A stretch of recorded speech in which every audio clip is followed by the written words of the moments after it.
Hello and welcome to another fully live Q&A episode of Hacking with Friends. My name is Kody Kinzie. I am live at the RSA Security Conference with my friend Killian, and today we're going to answer your questions about RSA and talk a little bit about the conference and what we've done so far. So I didn't schedule the stream very far in advance because these spots that we're in are basically first come, first serve, and people like to take selfies here. Yes. So we've been kind of competing with people taking like selfies in front of the background for most of the day, but we managed to find a good one that's also quite quiet. So we're happy to be joining you very riskily on the RSA's Wi-Fi network. So if you're a hacker that's at the conference, please be nice for the next like 30 minutes or so, because we are at the mercy of the Wi-Fi network here. So first question, how was RSA? I think you mean how is RSA? True. It is still ongoing. I just got here on Monday. I was going to try to get here on Sunday, but the whole city is full. Like there's no hotels that you can book. And it was crazy actually having to adjust my trip for that. But so far, I'd say it's pretty full. I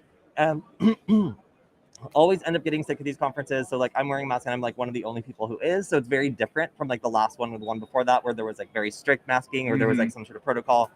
Aside from that, it's back to kind of like pre-pandemic, like kinds of things. Like there's a lot of very funny things I saw at the conference. So to answer your question, how was RSA? Let's start with some of the funnier things I've seen in RSA. So because we're doing this all kind of last minute, I have to show you the inside of how everything works. Let's switch real quick. All right. So this is some of the things I've seen. First off, I have to give a shout out to, of course, our sponsor, Varonis. This time they had, excuse the shaky hands on this, a claudimation thing where it goes down, it grabs a prize, and people seem like this guy seems stoked, right? Like he seems pretty excited. So that one seemed to be making people pretty happy. I also saw, oh, look, sorry, Killian, look, it's you. Oh. Speaking of things that made people happy. There we go. Delighting people in his natural environment. We got a little Inception going on.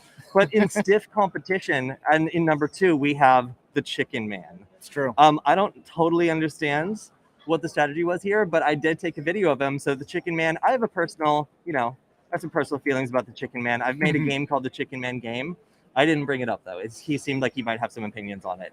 So next up we have just straight up racing games. Like sometimes you'll see these people, they just want to unwind a little bit. So if you're a gamer, RSA might unexpectedly be the place to go, because I've seen a lot of people kind of employing these games to get people like excited and engaged. That was kind of fun. And then I also just have to give a shout out to OWASP Zap. I did a really fun open source class in Los Angeles, just teaching about web app security. It was a little capture the flag game that was based on their tool OWASP Zap. Whoa, okay, that again, sorry with the shaking hands. But it was really cool to see them here, and they've done a lot of really cool stuff for the community, a lot of free and open source stuff. So if you're looking for an alternative to Burp Suite, then they are really great. Then there's this guy. I don't totally know what his deal is, and he clearly can't see. Right. So yeah, they're very cool. And then finally, I have to say, these were the happiest people I've seen in the entire conference. Whatever, I don't know what they're gonna do with this video, but it seems like everybody's gonna enjoy it. And that's kind of, those were some of my highlights, I would say, from this RSA. So far, it's been a lot of fun, and it's interesting to see all these different brands kind of competing for attention, and some of them with their like possibly like unable to see DJ, a little bit interesting, and but others like the Chicken Man, stiff competition, I have to say. Yeah, to your own charms. Listen, I'm thinking like next year I've got to have a mask or a helmet or something. I feel very left out. Everyone can see the front of my face and the back of my bald head. And like next year, mask, something. Everyone's tired of looking at me. It's okay.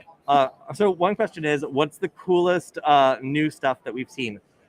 So obviously, like there's every time you go to RSA, there's buzzwords, and there's things that people are talking about. Like one thing that is always like you're gonna expect to see, like when you have ChatGPT coming out, is like a lot of like AI and a lot of like machine learning stuff.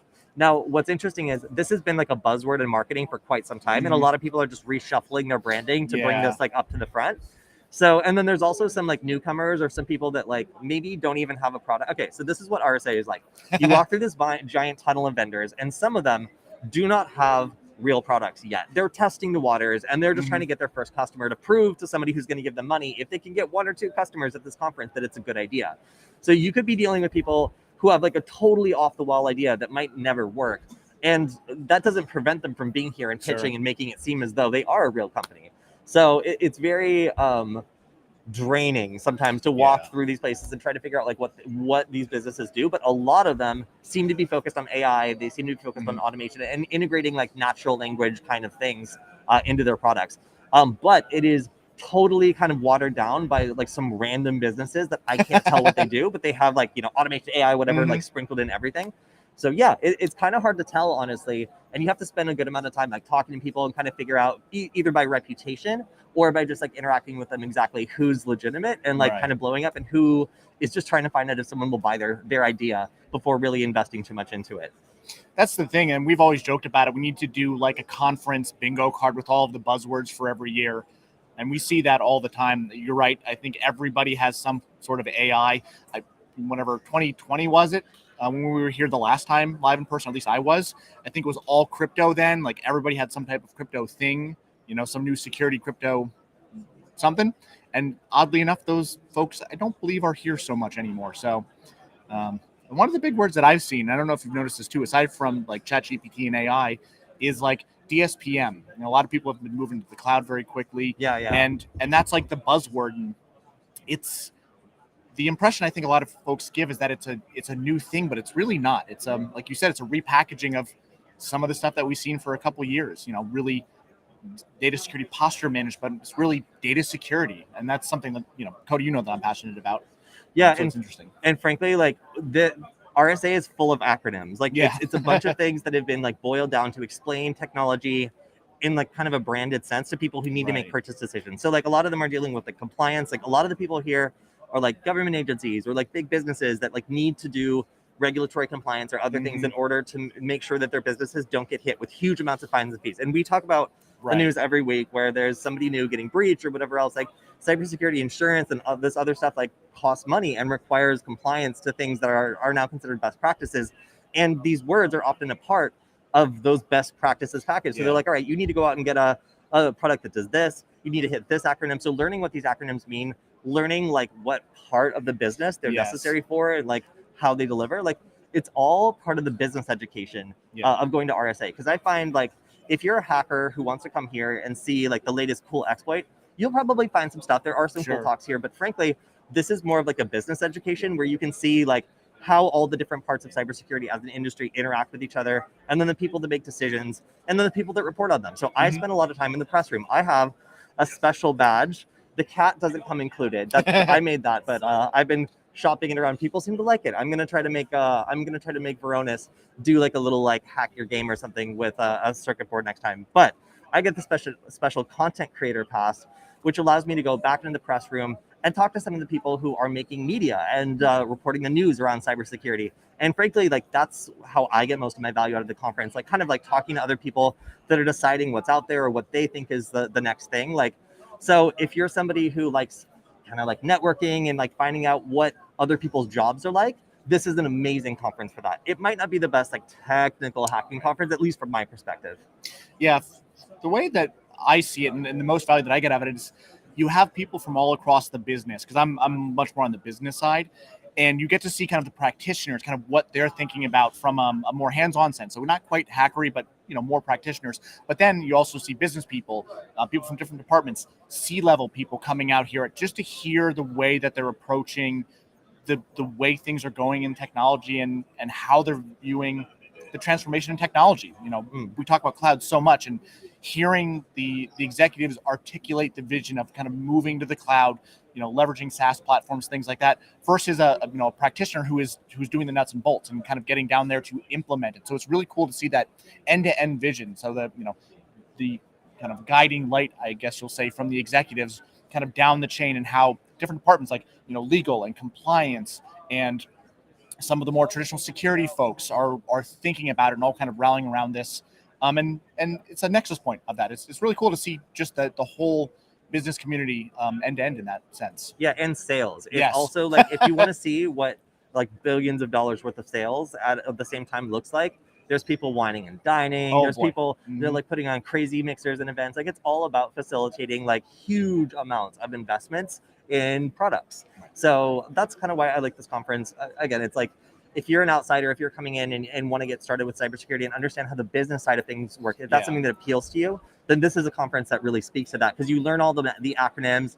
You can see by the booth size, like you walk in, you know if you're on the wrong side of the hall if you can't turn around in a circle and see Varonis, because like you know that they're a major player. Like that's why just the positioning of some of these booths and stuff like lets you know that like they make major investments in the community and they're doing quite well. So a lot of people, they come here to find out who's doing well, you know, and kind of check in to see like what they're doing right. And I think that that's kind of what the value is. By the way, I have to acknowledge that this is a great Varonis shirt. So I finally been around at Varonis for long enough to have some rare Varonises in my closet. And this Lights the Breach, I had like 4 of them because I was like, this is the best one. And I stocked up on them. I'll see. Like maybe we could give them out as prizes or something. I have been getting a lot of feedback that like this is a great shirt and we should make more of them. So frankly, yeah, I will go back because Varonis really hit it out of the park with this one. And if we could give them away to people on the stream or something, like that would be really cool. Yeah, that's a vintage shirt now, because that was from what, like a couple years ago, I think.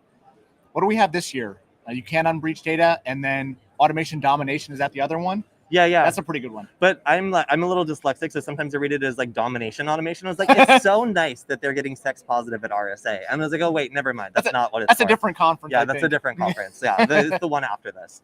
But yeah, there's very funny shirts here that you can get in large numbers. I as a hacker, I find that like 60% of my shirts are from conferences, and this is where I get a lot of them. So I've been stocking up on the free shirts, and frankly, like the free food in the press room, like it is really nice to be here and be able to get stickers. Although I have to say, the government is very stingy on their stickers. Guess how many stickers I got from the FBI? 0. No stickers at all. And then the NSA gave me 3, and they were very strict about it. They watched me while I took them and audited to make sure that I took the correct amount. So my rare NSA stickers from last year are even rarer now. I only managed to get 3 from this conference. But if you know a vendor or somebody else who has stickers and you want them, let me know. I'll try to grab a bunch of them from the conference, and we give them out as prizes sometimes. So it'd be nice to add some to the sticker pack. But yeah, no, this I do have to admit, this shirt is wild, and this shirt is great. All right, so another question. So the push is still to the cloud. Any other general trends that people are following? I mean, the overarching theme is the push to the cloud. It's, that train's left the station. It's not going back. It's kind of interesting, though, if we kind of think about it. The world is almost, secular. We're coming back around with the cloud. It's almost like the mainframe days. I mean, that predates me, but we have all these devices. They have a ridiculous amount of power, right? Our cell phones, our laptops, but they're almost dumb devices. They're almost those dumb terminals.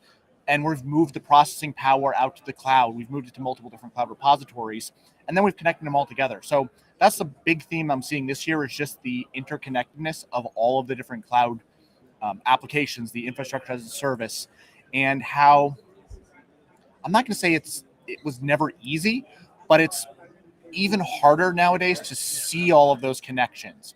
You might be using the SaaS app, but hey, the back end is an S3 bucket. You might be using Salesforce. You might be using some other custom application, but the back end is Salesforce, which is then storing data in Box. So it's so interconnected, and trying to unravel the layers and figure out what's actually going on to secure it is, people are catching on, and they're realizing just how difficult it is. Cloud is so much easier.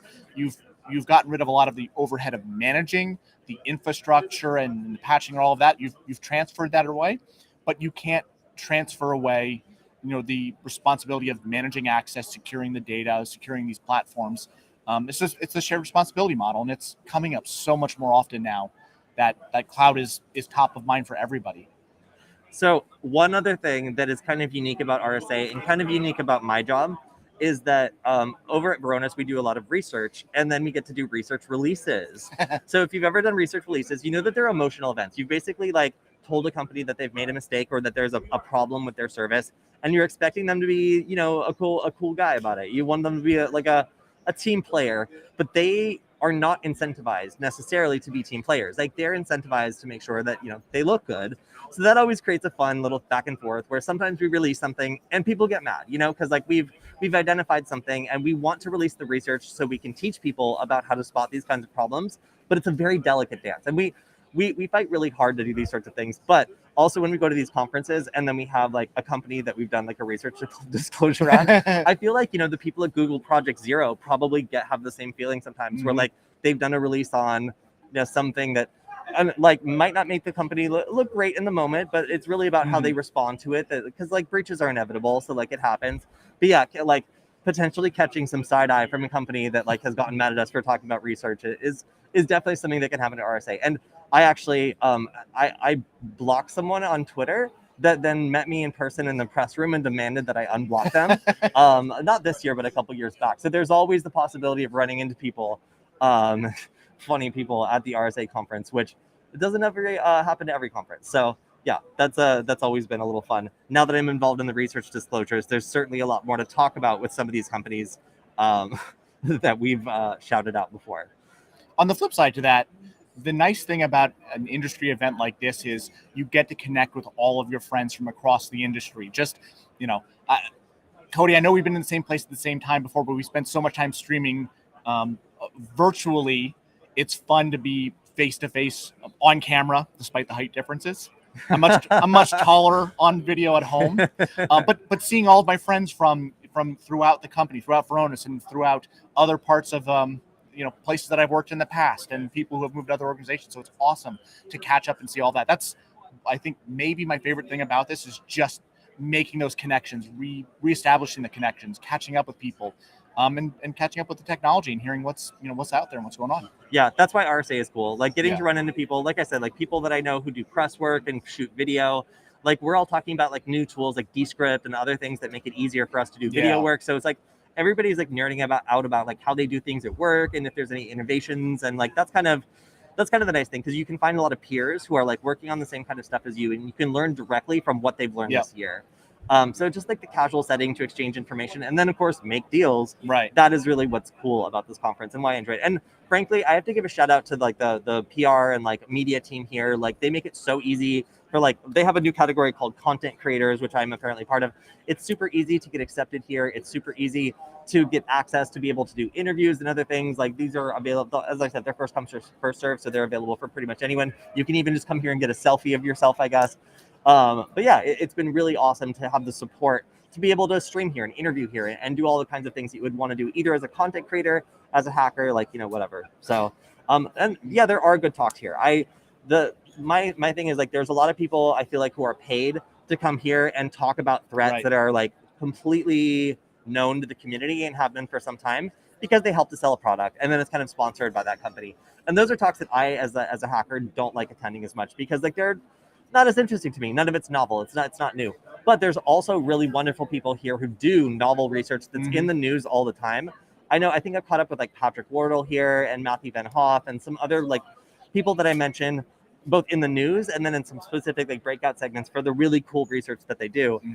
They do come to RSA. So you can find some really excellent people who are usually scattered around the country. And as Killian said, you can, catch up with them, like find out what they're working on, what they're obsessed with right now. And that I think is kind of part of like staying on the bleeding edge of all of this is getting access to the culture and being able to ask like complete newbie questions about like, oh, how are you using AI at work? Like what parts of it are being replaced and what parts of it aren't being replaced? Like that's a really pertinent question for a lot of people. So just kind of asking around and asking like what parts of your job have been replaced by ChatGPT or other tools, like that's something that I've been doing a lot of, and I've been getting some kind of surprising results depending on who I'm asking. Like I asked like some friends who are in fashion, I'm working in media, and then we have people in marketing, people who are like more technical doing like, the actual like programming behind tools. Like there's lots of different stuff where AI is starting to creep in. So this is like the first chance where we kind of gotten to take the temperature, like, and find out like how much is AI really like changing the way the average person at all different levels does their job.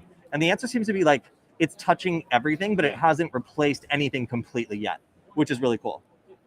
Yeah, Kody, I did want to point out too. It's fun to be in this. This isn't a press area, but it's a filming area.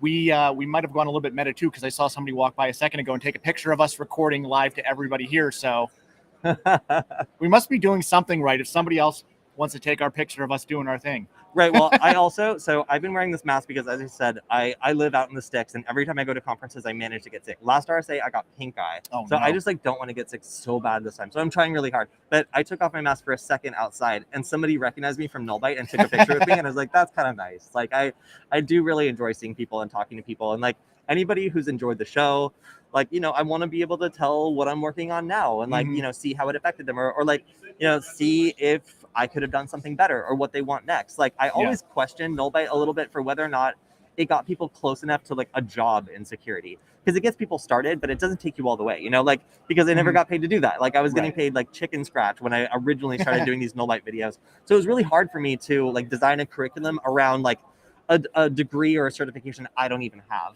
So if Nullbyte or Hack5 helped you, even though it might have been a little bit piecemeal in some places and designed to make it easy to start, good, let me know, because I often double second guess these decisions, and it's good to hear that it did resonate with people and that it ended up being helpful for getting them into a career or getting them just interested in this stuff. So thank you to everybody who's stopped me, said hello, or otherwise told me about how the content I've created has helped you or otherwise affected your career. That's really motivating for me, and it definitely makes me want to do more of it. So yeah, sometimes I have my headphones on, I'm very focused. You can tell me by the mask. I always have a bright mask on now at conferences.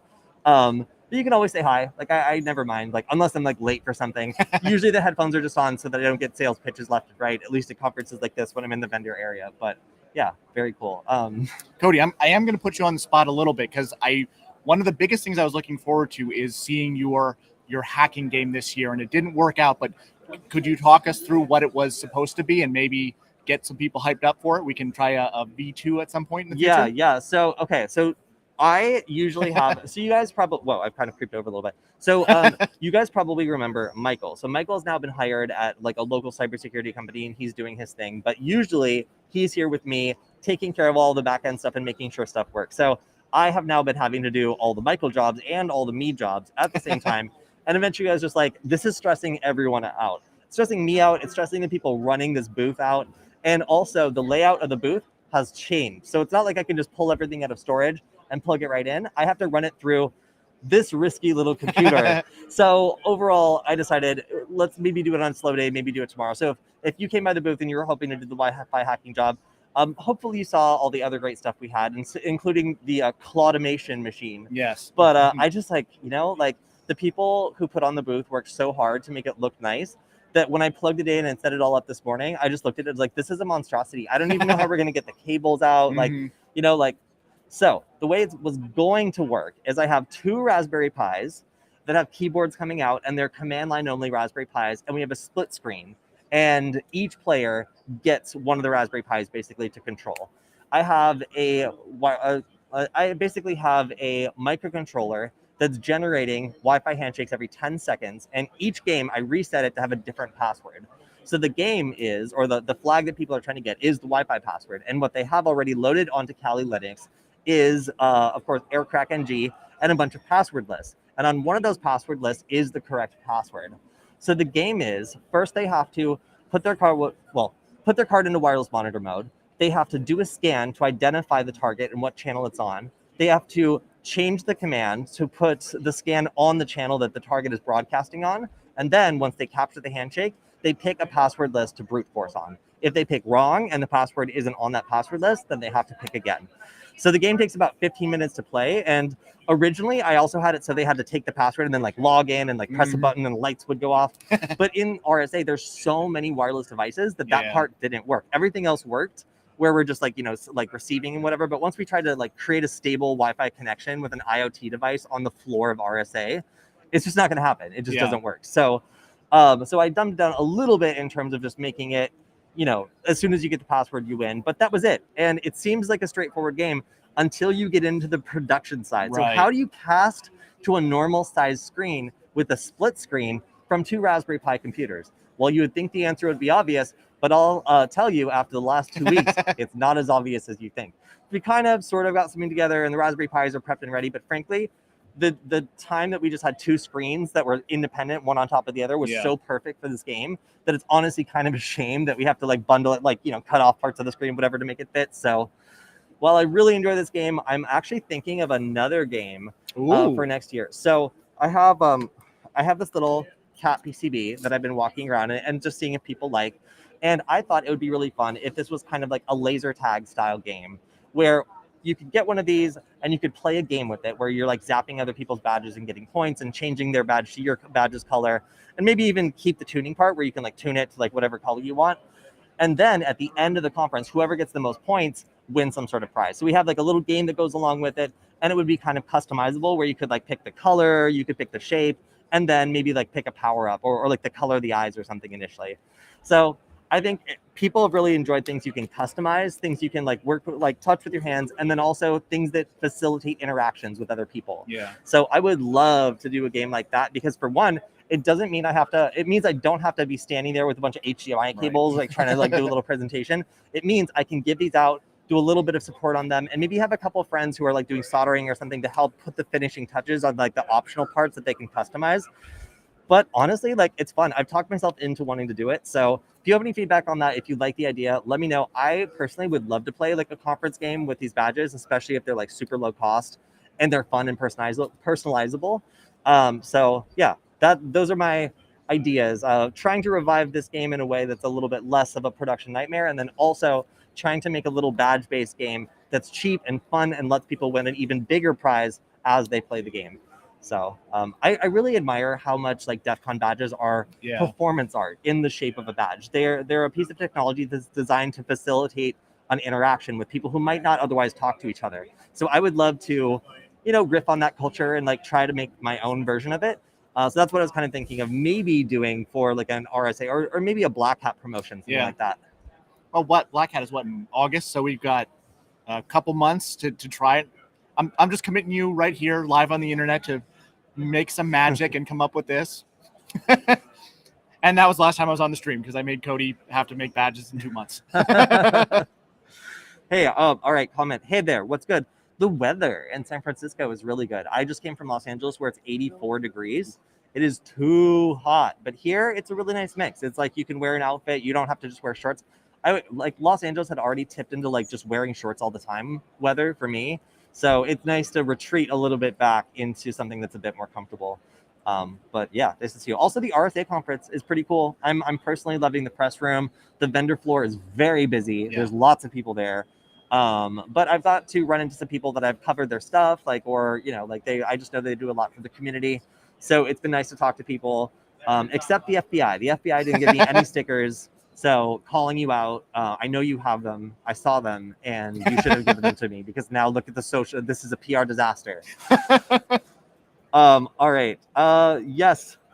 This is somebody misses Michael and his cryptozoology. Yes, our cryptozoology expert Michael is now a hardworking man working at a local cybersecurity company.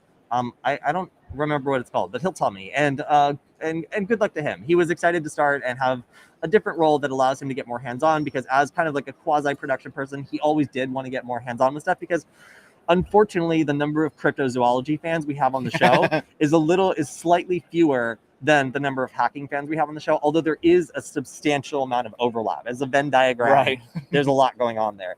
So I'm sorry that our cryptozoology related content has taken a nosedive, but hey, I have a Sasquatch sticker on my car. I'm a big supporter. I'm going to shout out Sasquatch on TikTok. If you're looking for more cryptozoology content, there's nothing finer. But yes, well, we will try to sprinkle it in as we can, but Michael was the one who's responsible for that. And this is actually my first RSA without Michael, I think in 3 years. Yeah. So it's very weird being here without my crew because typically I do have the cryptozoology expert to help me figure out both that and then other things at the conference, like rigging the game and making sure it works. So it's definitely a little strange, this conference. Okay, so one person also says that they're a noob starting InfoSec. My site has been a great resource. Yeah, thank you. And we're going to continue to keep making more beginner-friendly content because I feel like that's really where there needs improvement.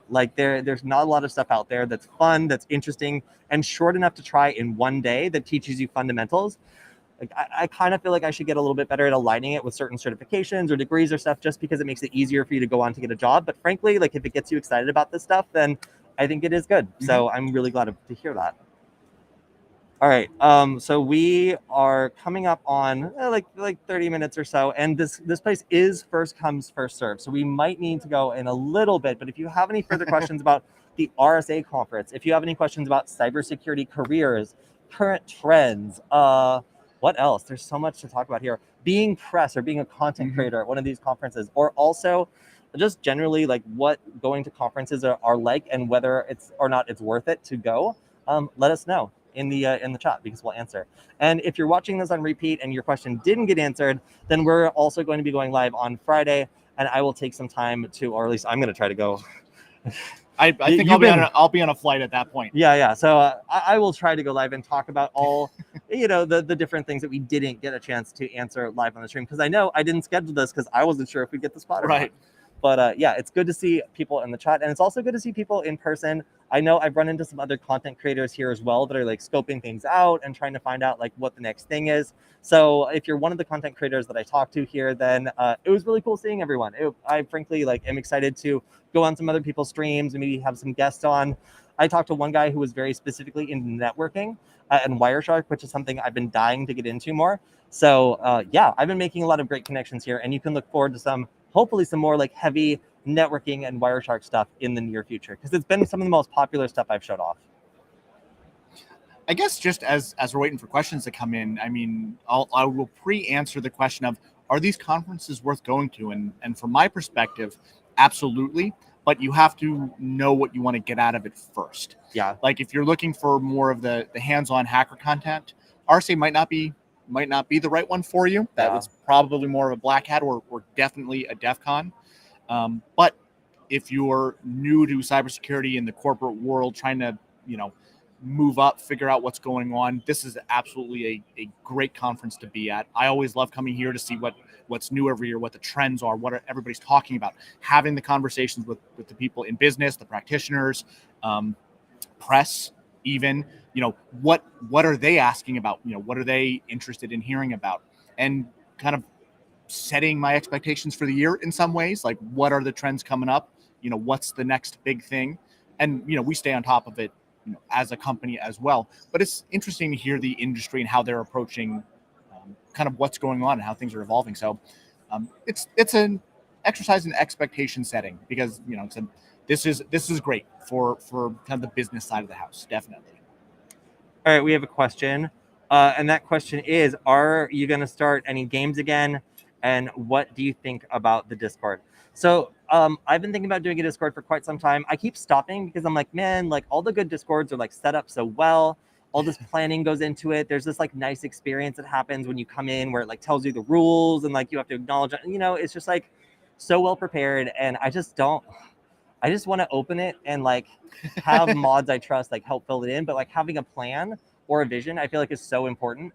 So I've been delaying. I promised I would do it. And then I opened it up and I was just like, what is the mission? Like how do I route people? I started thinking about the user experience. I'm just like, this is so much work.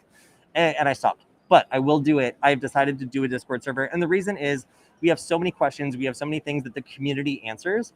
It's frankly amazing how many people are willing to like turn around and before I even get a chance to answer it sometime, like actually give out very useful technical advice that I might not even be qualified to give. Like some of the people in our audience are frankly fantastic at this stuff and have been watching forever and learning about some things maybe they haven't touched before, but maybe they know the exact answer to your question already.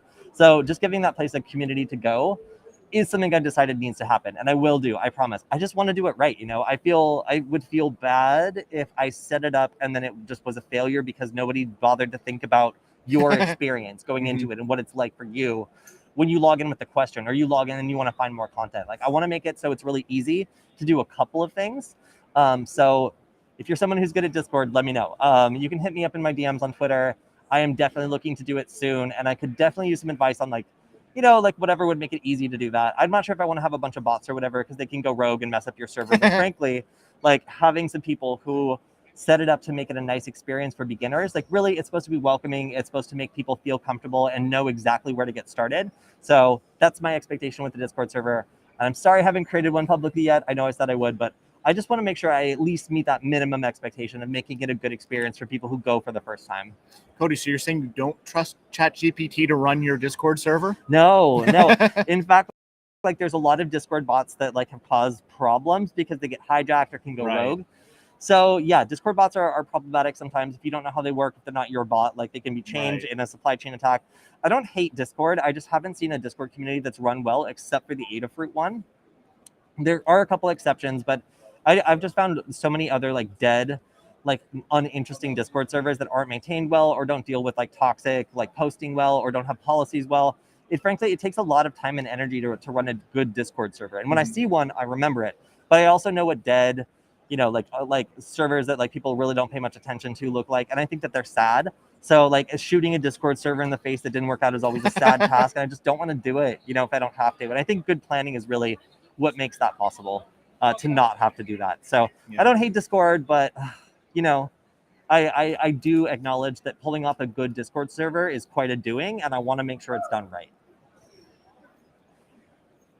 Okay, cool. Sorry, I'm kicking the microphone. We have some volunteers to potentially help set up the Discord server. Cool. Hit me up on Twitter. It's just my name. I think it's, wait, if I hide this, will it just come up? Maybe not. It's just at Kody Kinzie. But yeah, hit me up on Twitter if you're interested. I will set it up. I'm gonna have more free time the last day or so at RSA. So maybe that'll be my other thing I do at RSA is set up the Discord server and make sure that it's run properly. Okay. All right. So I think we have another question. Broad scope. Is it better to know a bit of a lot or a specialist in a few?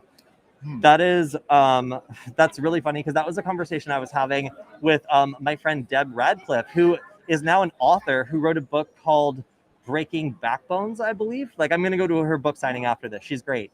But she used to be like a SANS, I believe, like a SANS analyst, and now she's like transitioned to book writing, and like she has so many like general skills. She knows a little bit about everything, and that's really why she knows so much about the industry as a whole. Like she's dipped her toe in like everything and really knows, from soldering to selling to investigative journalism. Like she's really done it all.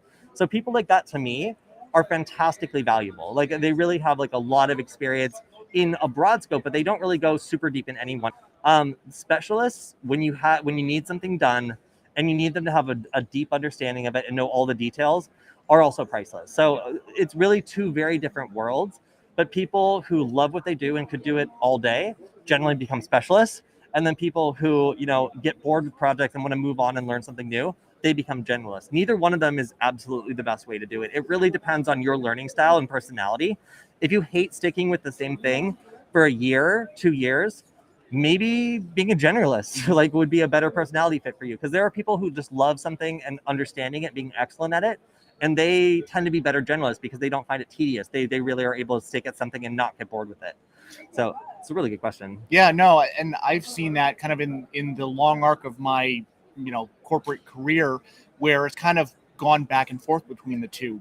For a while, the kind of the push in the corporate world was to hire a bunch of specialists that did, the one thing. And after a while, what they realized is that there was like a knowledge gap and a skill shortage because everybody was so specialized that they had to start moving back the other direction to get people to fill in some of these, because you couldn't have a person for everything. And we've all, since forever, we've had to do more with less, and it was hard to keep up on that. Now we've kind of moved back to a generalist type of model, but however, especially with the cloud, if you think your AWS, your Google, or your Microsoft, these are all very specific ecosystems, and they evolve so quickly. And that's tough because I'm a little bit more on the generalist side, and I'll log into Google or AWS to do something. I'm like, wait a minute, like this has changed, like things have evolved, and it takes a lot more. So there is something to be said about that, to pick something like that and be a specialist. Again, especially if you want to go in the corporate world, it changes so quick. You have to be on top of it constantly. Yeah, I was gonna say, if you have like Salesforce creds, like if you know how to like run Salesforce and you can stay on top of all the changes and use like all the plugins and power ups and stuff, like you just have like built-in job security. Like, so there's so much of an ecosystem for specialists that like if you love a particular piece of technology, it resonates with you, like you like to go deep, like that's all stuff that like is really well rewarded. But if you're somebody that gets bored to death of that sort of thing, coming into an industry with background experience that helps you do something that usually they have to hire 2 or 3 people to do, that's fantastic. Like that really buffs up your resume and makes it look like you are a much better hire because, you can be flexible with your work and you can take on tasks that would be totally outside the scope of what the person who's a specialist would accept or really should be asked to do. Absolutely. Cool. All right, so I think that we're coming up on the end of our stream. I want to thank everybody who's been spontaneously live with us in the chat. Again, we set this up on an on-demand kind of basis, so I'm just glad that we managed to grab the spot. But if you're here, I will be back and forth at the booth for the next day. I'm going to be for the rest of the day today and then also tomorrow. So I'm going to try to do our game on the slower day. So if you're looking around San Francisco still, I'm gonna take a stab at trying to do the Wi-Fi hacking game because I put so much time into like setting it up and stuff. But I just like refuse to stress anybody else out about connecting all these Raspberry Pi computers when like some of my equipment is also making it unnecessarily complicated. So it'd be great to see some of you guys if you're around. Otherwise, I will be back on Friday to answer the questions I didn't get a chance to answer and also to go over the hacking news. So also everyone knows that I love like PR disasters, and this year I haven't actually seen any. I think I spoke to you guys about how a couple years back somebody staged a fake protest at RSA pretending to demand automation, and it caused the conference to eject the person who like sanctioned it, which was a big deal. Like if you are a PR company and you get your client kicked out of the conference, like that's pretty bad. This year I saw some people very like from the conference very sternly talking to somebody dressed as like Dorothy and the Tin Man. Outside, and that was the extent of the drama that I saw from people doing illicit or at least like against policy marketing adventures. So I will pass any along on Friday if I see any truly epic like pieces of drama at the conference. But so far, the Tin Man was the extent of the drama that I've seen. All right. Oh, also PW says check out the human booth. It's supposed to be really cool. Okay, yeah, I will. Frankly, I'm on the hunt for all sorts of interesting things to do. I know there's some more technical stuff here that I missed like a couple years before and some other hackers introduced me to. So if you're at RSA and if you know of any cool stuff to do, I saw somebody else with the Blinky badge and I was interested in where it came from. So please let me in on the secrets. I would love to know. All right, so that's all we have for this stream. Thank you to everybody who has been along for the ride and asking questions. And again, if you're watching this on repeat, make sure to go ahead and leave it in the comments because I'll go through on Friday and make sure that we answer. So thanks again, and we'll see you next time.